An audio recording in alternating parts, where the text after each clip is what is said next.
Hello guys, welcome to my YouTube channel. यहाँ पे हम बात करने वाले हैं इग्नू के MT9 या फिर आपका BMTC 133 रियल एनालिसिस है। ठीक है, दोनों ही कोड आपके रियल एनालिसिस है, तो आप दोनों के क्वेश्चन पेपर को उठा के सॉल्व कर सकते हो या आप रियल एनालिसिस के पेपर को सॉल्व करो। ठीक है, क्योंकि दोनों ही, या फिर आप MT9 के कर लो या BMTC 133 के कर लो, दोनों ही आपके रियल एनालिसिस है। इस वजह से आप दोनों में से किसी के भी क्वेश्चन पेपर उठा के सॉल्व कर सकते हो।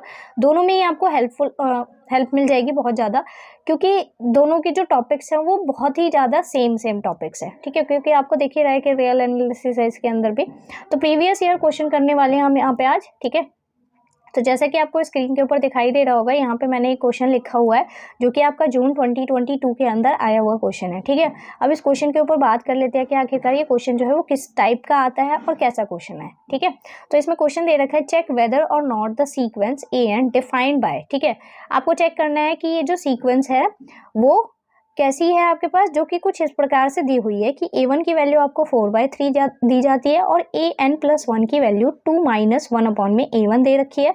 तो यहाँ पे अगर आप A2 निकालोगे तो आपको क्या करना पड़ेगा, 2 में से A1 माइनस करना पड़ेगा। ठीक है, A3 निकालोगे तो 2 में से A2 माइनस करना पड़ेगा। तो ये इस तरीके से आपका सीक्वेंस जो है वो कुछ डिफाइन होता जा रहा है और वो कह रहा है कि N की जो वैल्यू है आपकी वो क्या होगी, ग्रेटर दैन इक्वल्स टू में 1 होगी। ठीक है, तो आपको चेक करना है कि क्या ये जो गिवन सीक्वेंस है वो आपकी बाउंडेड है, मोनोटॉनिक है और कन्वर्जेंट है या नहीं है। ये एक क्वेश्चन आपका पेपर के अंदर 5 नंबर का आया हुआ था और ये बहुत ही इंपॉर्टेंट क्वेश्चन है अगर एग्जाम के पॉइंट ऑफ व्यू से देखा जाए तो। ठीक है, चाहे आप BMTC की प्रिपरेशन कर रहे हो या फिर MT9 की प्रिपरेशन कर रहे हो, ये क्वेश्चन आता ही आता है, तो आप इसे स्किप करके नहीं जा सकते। ठीक है, क्योंकि ये एक सिंगल क्वेश्चन अपने अंदर 3 टाइप के क्वेश्चंस को कंटेन कर रहा है। पहला कि बाउंडेड, अगर आप सीक्वेंस पढ़ रहे हो तो आपको चेक करना आना चाहिए कि सीक्वेंस बाउंडेड है या नहीं है। अगर बाउंडेड है तो मोनोटॉनिक है या नहीं है, अगर मोनोटॉनिक है तो कन्वर्जेंट है या नहीं है। तो आपको दिख रहा है कि क्वेश्चन किसका है, सीक्वेंस का है, लेकिन यहाँ पे इसने सीक्वेंस की जितनी भी प्रॉपर्टीज थी उन सबके बारे में बात कर ली है। ठीक है, अगर आपने इनकी वीडियोस नहीं देख रखी है तो वीडियोस जो है वो उनकी जो प्लेलिस्ट है वो लिंक के अंदर डिस्क्रिप्शन में आपको मिल जाएगी। ठीक है, आप वहाँ से जाके ईजिली क्या कर सकते हो, वॉच कर सकते हो। और साथ ही साथ मंडे से इस चैनल के ऊपर आपको प्रीवियस ईयर क्वेश्चन पेपर जो है वो चाहे रियल एनालिसिस के हो, MT8 के हो जो कि आपका डिफरेंशियल इक्वेशन है, ठीक है, या फिर डिस्क्रीट मैथमेटिक्स हो, उन सबके क्वेश्चन पेपर जो है वो मैं इसके अंदर डे बाय डे जो है वो सॉल्व करवाती चली जाऊंगी। ठीक है, तो आप वीडियो को लाइक करके चैनल को सब्सक्राइब कर लेना। तो चलो अब इसका सॉल्यूशन के बारे में बात कर लेते हैं कि आखिरकार इसका सॉल्यूशन हमें करना किस तरीके से है। ठीक है, तो यहाँ सॉल्यूशन लिखा हमने, A1 की आपको वैल्यू दे रखी है 4/3। देखो, क्योंकि हमें AN+1 की वैल्यू पता है ना, हमें अपना क्या निकालना है, AN निकालना है। तो हम क्या करेंगे, सबसे पहले इनके जो भी टर्म्स हैं उनके बीच का रिलेशन देखेंगे ताकि हम अपने AN का अंदाज़ा लगा सके। A1 आपको दे रखा है, आप यहाँ से सबसे पहले A2 निकाल लो। A2 की वैल्यू यहाँ से कैसे निकलेगी, तो आपको 2 में से माइनस करना पड़ेगा 1 में AN। जैसे ही आपका AN जो है, मतलब A1 जो है वो क्या हो जाएगा, आपका अपॉन में जाएगा यहाँ पे, तो ये क्या हो जाएगा, फ्रैक्शन जो है वो उल्टा हो जाएगा, मतलब पलट जाएगा। तो यहाँ पे ये क्या हो जाएगा, बेसिकली मैं इसको डायरेक्टली लिख देती हूँ, ये क्या हो जाएगा आपका 3/4 हो जाएगा। आप इसको सॉल्व करोगे और इसकी वैल्यू कितनी मिलेगी, आपको 5/4 मिल जाएगी। आपको A3 निकालना है, तो आप A3 के लिए क्या लिखोगे, A2 माइनस में इससे प्रीवियस वाला, तो प्रीवियस वाला कौन सा है हमारे पास, A2 है। ठीक है, तो यहाँ पे हमने ये लिख दिया। A2 की वैल्यू हमने कितनी निकाल रखी है, 5/4, तो ये क्या हो जाएगा आपका 4/5 हो जाएगा। और आप इसको जैसे ही सॉल्व करोगे तो ये आपकी वैल्यू 6/5 आ जाएगी। ठीक है, अब यहाँ से हम अपना A4 निकाल लेते हैं। A4 में क्या हो जाएगा, 2 माइनस में यहाँ पे क्या हो जाएगा, 1 में A3 आ जाएगा। A3 की जो भी वैल्यू है वो कितनी है, 6/5 है, तो ये उल्टी होकर क्या हो जाएगी, 5/6 हो जाएगी। और इसको सॉल्व करते ही ये हमें मिलेगा 7/6। ठीक है, अब यहाँ से हमें अंदाज़ा लगाना है कि आखिरकार हमारा AN क्या होगा। तो सबसे पहले आपको यहाँ पे क्या लिख लेना है, अपना AN लिख लेना है। ठीक है, AN क्या आ रहा है आखिरकार आपका, तो यहाँ पे आपको देखना है कि जो न्यूमिनेटर है वो 4 है, फिर 5 है ना, उसके बाद 6 आ रहा है, फिर 7 आ रहा है। ठीक है, तो अगर मैं N की वैल्यू, इसने क्या बोल रखी है, 1 से लेके चलनी है आपको, तो N की वैल्यू अगर मैं यहाँ पे 1 मान के चलो तो 4 में कितना हो रहा है, 3 प्लस हो रहा है, तो यहाँ पे क्या हो जाएगा, N+3 ऊपर हो जाएगा। ठीक है, और फिर उसके बाद क्या हो जाएगा दूसरा, अगर आप नीचे देखोगे यहाँ पे तो पहले 3 होता है, फिर 4 आ रहा है, फिर 5 आ रहा है और फिर 6 आ रहा है। ठीक है, और तो इस वजह से यहाँ पे क्या हो जाएगा, N में यानी 1 में 3 के लिए आपको कितना प्लस करना है, 2 प्लस करना है ना। तो नीचे डिनोमिनेटर में कितना आ जाएगा, N+2 आ जाएगा ये। ठीक है, तो यहाँ से हमने क्या निकाल लिया, अपना an निकाल लिया। अब आपको कुछ नहीं करना, सबसे पहले इसको बाउंडेड चेक करना है। तो बाउंडेड चेक करने के लिए हम क्या करेंगे, इसके अंदर हम यूज़ करेंगे PMI, principle of mathematical induction. ठीक है, तो यहाँ पे लिखो by induction we will show that an is equals to में क्या निकाला है हमने, ये वाली वैल्यू, कि ये हमारी बाउंडेड है या नहीं है, मतलब सारी वैल्यूज़ के लिए ट्रू है या नहीं है। अगर ये सारी वैल्यूज़ के लिए ट्रू हो जाती है तो फिर ये बाउंडेड भी होगी। ठीक है, तो चलो चेक कर लेते हैं आखिरकार। सबसे पहले आपको ये an दे रखा है, हम यहाँ पे निकालेंगे, लेट कर लिया हमने। Pn जो है वो आपका कुछ इस तरीके से है, an इज इक्वल्स टू में n+3 अपॉन में n+2। ठीक है, अब यहाँ पे हम 1 के लिए चेक कर लेते हैं सबसे पहले। तो 1 के लिए यहाँ पे वैल्यू 1 हो जाएगी। ठीक है, आप इसके अंदर 1 पुट करके देखो तो क्या आ रहा है, आपको 4 मिलेगा, और नीचे पुट करोगे तो यहाँ पे क्या मिल जाएगा, यहाँ पे क्या मिलेगा, आपको 3 मिलेगा। तो आपको दिख रहा है कि आपके पास a1 की वैल्यू कितनी थी, 4/3 थी, है ना, और इसके अंदर भी आपने जब 1 सब्स्टिट्यूट किया तो भी आपको 4/3 मिला। तो इसका मतलब क्या है कि LHS जो है वो किसके इक्वल है, RHS के इक्वल है 1 के लिए। ठीक है, तो यहाँ पे आप लिख लोगे कि इज ट्रू, है ना, 1 के लिए वैल्यू जो है वो क्या कर रही है, आपकी ट्रू है, यानी सेटिस्फाइड कर रही है। अब हम यहाँ पे लेट कर लेंगे कि PK इज ट्रू, है ना, दैट इज, अब अगर ये PK हमारे पास ट्रू हो जाएगा तो K की वैल्यू यहाँ पे पुट करोगे आप, है ना, n की जगह। तो यहाँ पे क्या हो जाएगा, AK इज इक्वल्स टू में K+3 अपॉन में यहाँ पे क्या हो जाएगा, K+2 हो जाएगा। ठीक है, अब हम इसका यूज़ करेंगे आगे जाके। ये AK की वैल्यू है, इसको आप बॉक्स के अंदर बंद कर लो। फिर नेक्स्ट करो आप यहाँ पे AK+1 सब्स्टिट्यूट करना है, क्योंकि अब K+1 के लिए भी आपको चेक करना होगा। तो यहाँ पे क्या हो जाएगा, 2 माइनस में 1 अपॉन में AK। ठीक है, यही हमने पढ़ा था। तो यहाँ से हमने वैल्यू जो है वो उठा के पुट कर दी। तो यहाँ पे आ गया 2 माइनस में 1 अपॉन में K की वैल्यू कितनी है आपके पास, तो ये है। ये तो फ्रैक्शन क्या हो जाएगा आपका, उल्टा हो जाएगा। तो यहाँ पे क्या हो जाएगा, ऊपर आ जाएगा आपका K+2 और नीचे आ जाएगा K+3। अब आपको कुछ नहीं करना है, इसे सॉल्व कर दो एलसीएम लेके। तो आप जैसे ही इसको सॉल्व करोगे ये क्या हो जाएगा, नीचे आपका K+3 आ गया, ये इससे जाके मल्टीप्लाई हो जाएगा। यहाँ पे ये आएगा 2K+6 माइनस K-2 हो जाएगा। ठीक है, आप इसको सॉल्व करोगे तो वैल्यू आपको मिलेगी K+4 अपॉन में K+3। ठीक है, तो ये वैल्यू मिल गई आपकी।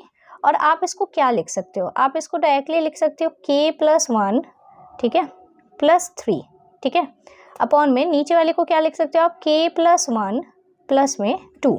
अब ध्यान से देखो, ये आपका n है, इसके अंदर अगर मैं K+1 सब्स्टिट्यूट करूंगी तो मुझे क्या मिलेगा, यहाँ पे मिलेगा K+1 +3 और यहाँ पे मिलेगा K+1 +2।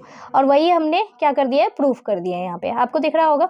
तो K+1 के लिए भी जो आपके पास वैल्यू है वो क्या हो रही है, ट्रू हो रही है। ठीक है, तो यहाँ पे आपको कुछ नहीं करना, डायरेक्टली एक स्टेप्स लिख देने आप। तो अब आप यहाँ पे लिखोगे कि PK+1 इज ऑल्सो ट्रू, ठीक है, हैंस बाय मैथमेटिकल इंडक्शन। ठीक है, ये वैल्यू जो है वो क्या हो गई है, हमारे पास ट्रू हो गई है सबके लिए। ठीक है, तो यहाँ पे आप लिख लो an इज इक्वल्स टू में n+3 upon n+2 for all n belongs to natural numbers. ठीक है, यही दे रखा था इसने। तो हमने यहाँ पे प्रूफ कर दिया कि ये जो आपका सीक्वेंस है वो क्या है, हर एक वैल्यू के लिए क्या है, ट्रू है। ठीक है, चाहे n की कितनी भी वैल्यूज हो। अब हमें फर्स्ट में प्रूफ करना था कि ये बाउंडेड है ना। तो यहाँ पे अब हम इसे प्रूफ करेंगे कि ये बाउंडेड है। बाउंडेड कैसे प्रूफ करोगे आप, an आपको दे रखा है n+3 अपॉन में n+2 दे रखा है, इज बाउंडेड, है ना। अब बाउंडेड है तो इसकी कुछ ना कुछ रेंज तो होगी, तो वो रेंज आपको निकालनी पड़ेगी। एंड अब कैसे बाउंडेड है, तो हम यहाँ पे लेट करके चलते हैं कि इसकी वैल्यू जो है वो 0 से स्टार्ट हो गया, है ना। यहाँ पे हमने इस तरीके से इसको लिख दिया कि 1 अपॉन में n+2, है ना। इसकी वैल्यू क्या है हमारे पास, 0 से बड़ी है और 1 से छोटी है। अब आपको क्या करना है, इसे अपने फंक्शन के अंदर लेके आना है, an की वैल्यू को लेके आना है। तो यहाँ से आप कैसे लेके आओगे, आप डायरेक्टली लिखोगे 1 ठीक है, दोनों साइड आप क्या कर दोगे, 1 ऐड कर दोगे, तो 1 प्लस में यहाँ पे क्या आ जाएगा आपका, ठीक है, ये कुछ इस तरीके से हो जाएगा और यहाँ पे 2 आ जाएगा।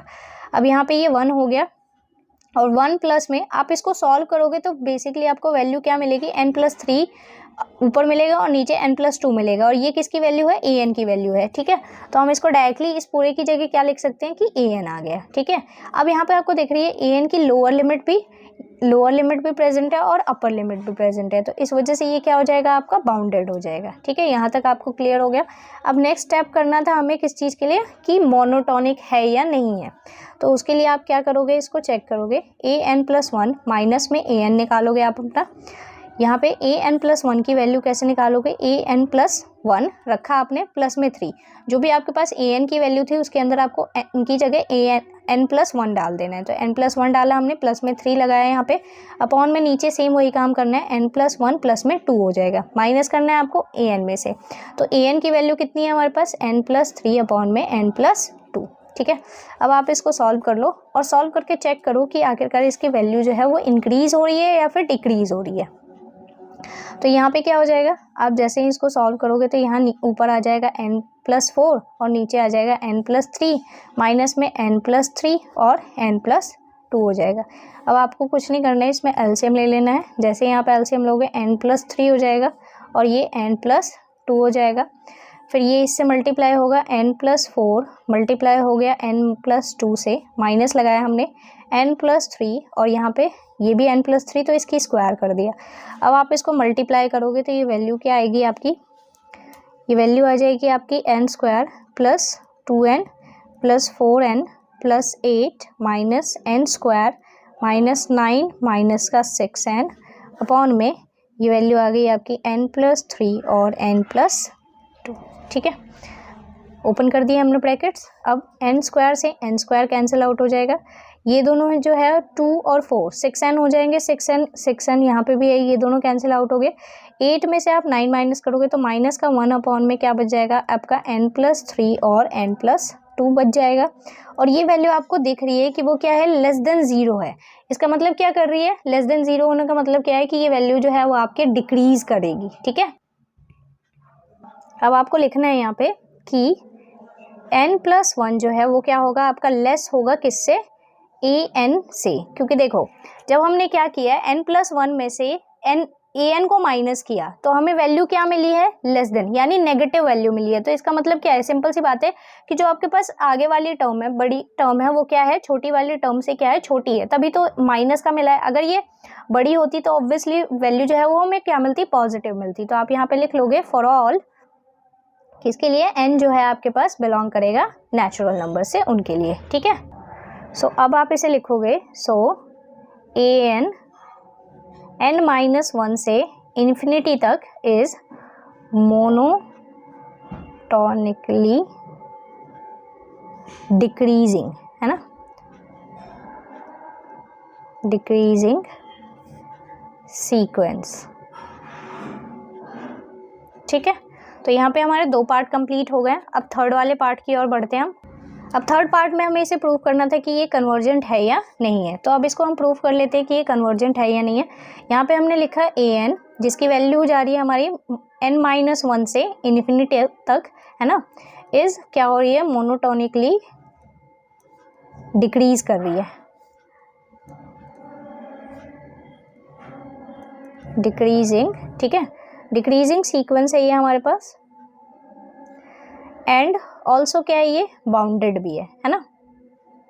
अगर आपने कॉची सीक्वेंस जो है उसको पढ़ रखा है तो आपको ये चीज़ पता होगी कि किस तरीके से इसे प्रूफ करते हैं। ठीक है, कोई भी कॉची सीक्वेंस होने के लिए उसे 2 चीज़ें जो हैं, उसको कन्वर्जेंट होने के लिए उसके लिए 2 चीज़ें होना बहुत ज़्यादा ज़रूरी है। एक, या तो वो मोनोटोनिकली इंक्रीज़ करे या डिक्रीज़ करे, और साथ ही साथ उसे बाउंडेड होना बहुत ज़्यादा ज़रूरी है। अगर वो बाउंडेड नहीं होती तो फिर हम उसके कन्वर्जेंट और डाइवर्जेंट को चेक ही नहीं करते हैं। ठीक है, तो यहाँ पे हमने दिखा दिया कि ये मोनोटोनिकली इंक्रीज़ और डिक्रीज़ भी कर रही है और साथ ही साथ क्या कर रही है, ये बाउंडेड भी है। ठीक है, यानी डिक्रीज़ कर रही है, इंक्रीज़ तो नहीं कर रही है। तो यहाँ पे क्या लिखेंगे हम, यहाँ पे हैंस इट इज़ कन्वर्जेंट। ठीक है, कॉची बाय कॉची सीक्वेंस की हेल्प से हमने इसको लिख दिया यहाँ पे।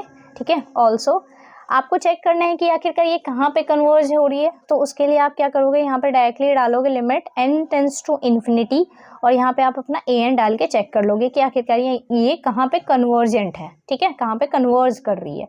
तो यहाँ पे हमने डाल दिया limit n tends to infinity n+3 upon में n+2 लिखा हमने इसको। फिर आप इसको लिखोगे limit n tends to infinity. अब हमें इन्फिनिटी लिमिट पुट करना होता है, तो हर बार क्या करते हैं हम, n ऊपर से कॉमन ले लो, तो यहाँ 1 प्लस में 3/n बचेगा। डिनोमिनेटर में से भी अगर आप n कॉमन लेते हो तो यहाँ 1 + 2/n बच जाएगा। n से n यहाँ पे कैंसिल आउट हो जाएगा। यहाँ पे वैल्यू आपके क्या बचेगी, limit n tends to infinity बचेगा, और यहाँ पे क्या लिखा जाएगा, ये लिखा जाएगा 1 + 3/n, और यहाँ पे आ गया 1 + 2/n। आप जैसे ही लिमिट सब्स्टिट्यूट करोगे तो ये वैल्यू क्या हो जाएगी, 1 + 0 और 1 + 0 हो जाएगा, जिसकी वैल्यू आपकी क्या मिलेगी, 1/1 यानी 1 मिल जाएगा। तो ये किसके लिए कन्वर्जेंट है, ये 1 के लिए कन्वर्जेंट है, ठीक है।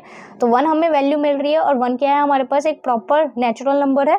तो यहाँ पे क्या हो जाएगा, hence the sequence is converges to 1, ठीक है। 1 के ऊपर क्या कर रही है, कन्वर्ज कर रही है, ठीक है। वीडियो हेल्पफुल लगती है तो वीडियो को लाइक करके चैनल को सब्सक्राइब कर देना। ऐसी और भी वीडियोस के लिए बने रहिए हमारे चैनल के ऊपर। Thanks for watching.